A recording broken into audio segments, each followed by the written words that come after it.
बिस्मिल्लाहिर्रहमानिर्रहीम। अस्सलामुअलैकुम वरहमतुल्लाहि वबरकातुहू। डियर व्यूअर्स, जैसा कि हम नाउन पढ़ रहे हैं तो इस सिलसिला में आज है हम कंपाउंड नाउन पढ़ेंगे। सबसे पहले हस्बे रवायत जो है इसे डिफाइन करते हैं। ए compound noun in simplified terms is a noun made up of two or more existing words. For example, sunflower, brainstorm and mother-in-law. ये मैंने तीन मिसालें लिखी, तीन एग्जाम्पल जो है मैंने लिखी, सनफ्लावर, ब्रेनस्टॉर्म और मदर इन लॉ। आप सादा लफ्ज़ों में यूं समझ लीजिए कि कंपाउंड नाउन जो है ये दो अल्फाज से मिलकर किसी तीसरे लफ्ज़ का बन जाना। कंपाउंड जो है दो या दो से ज़्यादा अनासर का ऐसे मिलना कि कोई नई शय बन जाए। इसी तरह दो अल्फाज का मिलकर एक नया लफ्ज़ बन जाना। ये नया लफ्ज़ जो है उन अल्फाज से मिलता जुलता भी हो सकता है और जो है ये यकसर मुख्तलिफ भी हो सकता है। अभी जो है वो एग्जाम्पल लेते हैं। सन फ्लावर, सन सूरज को कहते हैं और फ्लावर जो है ये फूल को कहते हैं। और सन फ्लावर जो है इसे ये सूरजमुखी के फूल को कहते हैं। अभी इसकी जो मैंने सेकंड एग्जाम्पल दी, ब्रेन स्टॉर्म, ब्रेन दिमाग को कहते हैं और स्टॉर्म तूफान को कहते हैं। तो ब्रेन स्टॉर्म का मतलब जो है ये दिमागी तूफान नहीं, इसका मतलब है किसी चीज पर ज्यादा से ज्यादा लोगों के ख्यालात हासिल करना। ब्रेन स्टॉर्म का मतलब है किसी चीज पर ज्यादा से ज्यादा लोगों के ख्यालात हासिल करना। इस तरह ये ब्रेन और स्टॉर्म से इसका मानी और मतलब जो है किसी तरह भी जो है ये मैच नहीं करता है। तो ये उससे मिलता जुलता भी हो सकता है और उससे यकसर मुख्तलिफ भी हो सकता है। डियर व्यूअर्स, हम जो है कंपाउंड नाउन जो है इसका स्ट्रक्चर जो है कई तरह से हो सकता है। जो मैंने एग्जांपल लिखी, मिसाल के तौर पर हम नाउन, दो नाउन को मिलाकर एक नया वर्ड हासिल कर सकते हैं। एडजेक्टिव और नाउन को मिलाकर एक नया वर्ड हासिल कर सकते हैं। नाउन और एडजेक्टिव को, प्रेपोजिशन और नाउन को, नाउन और प्रेपोजिशन को। इसी तरह फिर मैंने लिखा नाउन और वर्ब को, वर्ब और नाउन को, और दो एडजेक्टिव को, एडजेक्टिव और वर्ब को। ये फिर मैंने लिखा और इस तरह ये हतमी इसकी फहरिस्त नहीं है। आप जो है इसमें जेरड भी शामिल कर सकते हैं, एडवर्ब भी शामिल हो सकते हैं। आप 8 पार्ट्स ऑफ स्पीच में से किसी भी दो को लेकर जो है आप जो है कंपाउंड नाउन जो है वो हासिल कर सकते हैं। मैंने बहुत थोड़ी मिसालें लिखी हैं। मिसाल के तौर पर ये नाउन और नाउन, फुट, फुट एक अलहदा नाउन है, बॉल एक अलहदा नाउन है। तो ये दोनों मिलकर जो है एक नया लफ्ज़ जो है बनाते हैं जिसको हम फुटबॉल कहते हैं। इसी तरह ये की और बोर्ड, ये दोनों सेपरेट नाउन है और ये दोनों मिलकर एक नया वर्ड बनाते हैं कीबोर्ड। इसी तरह मैंने ये तीसरी एग्जांपल लिखी, आई बॉल। आई एक अलहदा नाउन है, बॉल एक अलहदा नाउन है और इस तरह ये मिलकर जो है ये तीसरा नाउन बनाते हैं आई बॉल। फिर एडजेक्टिव और नाउन, ब्लैक जो है हमारा एडजेक्टिव है और बोर्ड हमारा नाउन है। इस तरह ये दोनों मिलकर एक नया लफ्ज़ तख्लीक करते हैं, एक नया नाउन बनाते हैं जिसको हम ब्लैक बोर्ड कहते हैं। फिर ये ग्रीन, ग्रीन हमारा एडजेक्टिव है, हाउस जो है हमारा नाउन है। इस तरह ये ग्रीन और हाउस मिलकर एक नया जो है वो लफ्ज़ बनाते हैं। फिर जो है हमारा स्मार्टफोन, स्मार्ट एक हमारा एडजेक्टिव है, फोन हमारा जो है ये नाउन है। इस तरह ये मिलकर जो है इन्होंने एक नया वर्ड बना दिया स्मार्टफोन। फिर इसका स्ट्रक्चर इस तरह भी हो सकता है, नाउन और एडजेक्टिव मिलकर जो है कोई जो है नया लफ्ज बना सकते हैं, नया नाउन बना सकते हैं। Spoon full, wireless.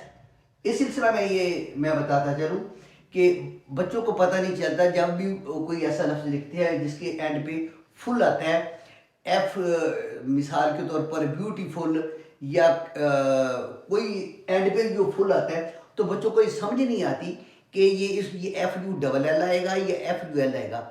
आप ये बात ज़हन नशीन कर लें और पक्की कर लें, जब भी किसी लफ्ज़ के आखिर पे फुल आएगा तो वो कभी भी डबल एल नहीं होगा, हमेशा जो है वो एफ यू एल आएगा। Spoon full, wireless.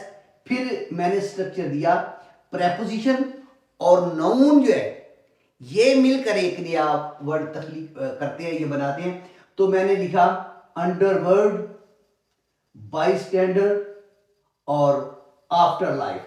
ये बाई और आफ्टर और अंडर जो है ये प्रेपोजिशन है, उनके साथ मैंने वो नाउन को मिलाया, तो फिर ये एक नया लफ्ज जो है। ये नाउन और प्रेपोजिशन, ये देखें, noun hanger, on, passer, by, और ये हाइफनेटेड जो है फॉर्म है उसकी, हैंगर ऑन और पासर बाई। इसके अलावा फिर मैंने लिखा कि नाउन और वर्ब जो है मिलकर जो है एक नया एक कंपाउंड नाउन बना सकते हैं। नाउन और वर्ब मिलकर, जिस तरह हेयर, बाल, कट, ये वर्ब है और ये नाउन है। Hair cut, snow fall. फिर मैंने लिखा कि वर्ब और नाउन जो है ये मिलकर जो है एक कंपाउंड वर्ड बनाते हैं। तो मैंने लिखा स्विम सूट, वॉशिंग मशीन। और फिर मैंने ये लिखा, इसकी जो मैंने मिसाल दी, ये गोल्डन और येलो, इस तरह ये भी जो है इसकी है, दोनों एडजेक्टिव जो है ये मिलकर जो है इस तरह एक उन्होंने नया कंपाउंड वर्ड बना दिया। फिर ऐसे देखें कि एडजेक्टिव और वर्ब मिलकर, जैसे ये ड्राई, क्लीनिंग, पब्लिक स्पीकिंग, इस तरह बहुत से लफ्ज जो है, बहुत से पार्ट्स ऑफ स्पीच, ऐसे कह लें कि दो पार्ट्स ऑफ स्पीच मिलकर एक कंपाउंड नाउन बनाते हैं। दो भी हो सकते हैं, ये तीन भी हो सकते हैं। इस सिलसिला में आप ये बात जो है हमेशा याद रखें कि इसकी तीन शक्लें हो सकती हैं। इनकी तीन शक्लें जो हो सकती हैं, ये क्लोज्ड फॉर्म में हो सकते हैं, ये ओपन फॉर्म में हो सकते हैं, ये हाइफनेटेड फॉर्म में हो सकते हैं। ये तीनों अशकाल में हो सकते हैं। फिर बात याद रखें, ये क्लोज्ड फॉर्म में हो सकते हैं, ओपन फॉर्म में हो सकते हैं, हाइफनेटेड फॉर्म में हो सकते हैं। मिसाल के तौर पर क्लोज्ड फॉर्म में मैंने जो लिखा, ये प्ले और ग्राउंड। प्ले एक और वर्ड है, ग्राउंड एक और वर्ड है, लेकिन इनको जो है हम मिलकर लिखते हैं प्ले ग्राउंड। हमेशा ये क्लोज्ड फॉर्म में आएंगे, ऐसे नहीं होगा।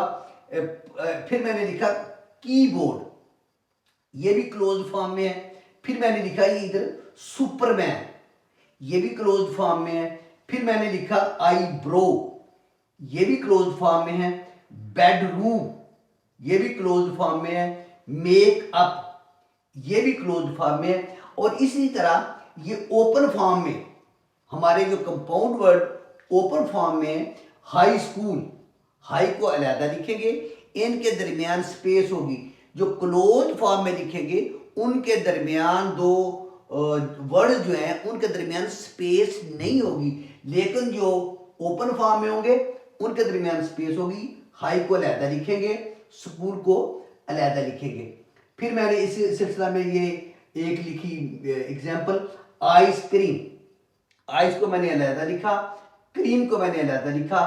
टेबल क्लॉथ, फिर टी कप, बस स्टॉप, ये मैंने सब जो है, सब जितने भी जो है ये ओपन फॉर्म में, इनको तमाम वर्ड्स को जो है इनको सेपरेट लिखा है, इनके दरमियान जो है हमने स्पेस दी है। फिर ये देखें हाइफनेटेड फॉर्म, ये 2 वर्ड्स भी हो सकते हैं, 3 वर्ड्स भी हो सकते हैं। मसलन मदर, इन लॉ। ये इधर मैंने ये स्पेस दी है और ये इसको हाइफन कहते हैं, ये इसको बाहर कह लें। Mother in law chief of staff one sided long term. इनको जो है ये क्लोज फॉर्म है, ये ओपन फॉर्म है और ये हाइफनेटेड फॉर्म है। इस सिलसिला में ये बात याद रखें कि हम जो है इनको बहुत कुछ नाउन ऐसे भी हैं जिनको हम दो या तीनों अशकाल में लिख सकते हैं, लेकिन इस तरह लिखने से इनके जो हैं मानी और मतलब जो हैं वो यकसर बदल जाएंगे। हम इनको लिख सकते हैं लेकिन इस तरह लिखने से इनके मानी और मतलब जो हैं वो बदल जाएंगे। आपके जहन में आएगा कि हमें कैसे पता चले कि किस लफ्ज़ को क्लोज्ड फॉर्म में लिखने हैं या फिर उसको ओपन फॉर्म में लिखने हैं या हाइफनेटेड फॉर्म में लिखने हैं। तो डियर सर, इस सिलसिले में रिक्वेस्ट ये है कि इस सिलसिले में कोई हतमी असूल और ज़वाबत नहीं है। ये बात जानने के लिए you will have to consult dictionary. आपको फिर डिक्शनरी देखना होगी। इस सिलसिले में कोई हतमी असूल नहीं है, ये आपको डिक्शनरी से ही पता चलेगा कि इसके ये क्लोज फॉर्म में आएगा या ये ओपन फॉर्म में आएगा या हाइफनेटेड फॉर्म में आएगा। एक और बात करता चलूं कि जब हम इसके जो सिंगुलर और प्लूरल बनाते हैं नाउन्स के, तो अमूमी तौर पर हम जो है वो उसके नाउन के साथ एस या ई एस का इजाफा करते हैं। तो ये जो है हमारे हाइफनेटेड, ये तो ये क्लोज फॉर्म जो है इनके साथ तो एस और ई एस लगा दिया जाता है। तो इसके साथ कैसे पता चले ओपन फॉर्म में या हाइफनेटेड फॉर्म में कि इनके साथ किस लफ्ज़ के साथ जो है हमने एस या ई एस का इजाफा करना है। तो आप ये बात जहन नशीन कर लें कि जो लफ्ज़ जो है ज़्यादा अहम होगा, जो इम्पोर्टेंट होगा, जो सेंट्रल वर्ड होगा, उसके साथ जो है हम जो है एस या ई एस का इजाफा करेंगे। अभी मिसाल के तौर पर ये हमारा मदर इन लॉ है, तो ये हमारा इधर ये नाउन है। मदर इन जो है ये प्रेपोजिशन है, ला कानून को कहते हैं। अगर मदर को हम जो है सेपरेट कर दें तो पीछे इसका कुछ भी मानी और मुतालब नहीं रहेंगे। तो इसका जो सेंट्रल वर्ड है वो मदर है, तो हम लिखेंगे mother's in law, mother's in law. तो मदर के साथ जो है वो एस आएगा। अमूमी तौर पर जो फर्स्ट वर्ड होता है उसके साथ जो है एस या ई एस का इजाफा होता है, लेकिन ये भी बात हतमी नहीं है। कुछ अल्फाज ऐसे भी हैं उनके जो है वो एंड पे आएगा। मिसाल अभी मैं मिसाल देता हूँ। मिसाल के तौर पर ये अगर इधर मैं लिख दूँ step, stepson, stepson, सोतेला बेटा, तो इसके साथ जो है सन के साथ जो है ये एस लगेगा। इसमें जो एस है अमूमी तौर पर पहले के साथ लगता है, लेकिन बाद का जो है इसके सेकंड वर्ड के साथ भी जो है वो एस या ई एस का हमें इजाफा करना पड़ता है इसकी प्लूरल बनाने के लिए। तो मेरा ख्याल है इस सिलसिला में अगर कोई वजाहत तलब बात हो तो आप हमें जो है वो इंटीमेट करें, और अगर आप अपनी कोई राय देना चाहें, आप कोई तजवीज़ देना चाहें, तो इंशाअल्लाह I will honour you and your opinion. अपना ख्याल रखिएगा। आपकी मोहब्बतों का बहुत बहुत शुक्रिया।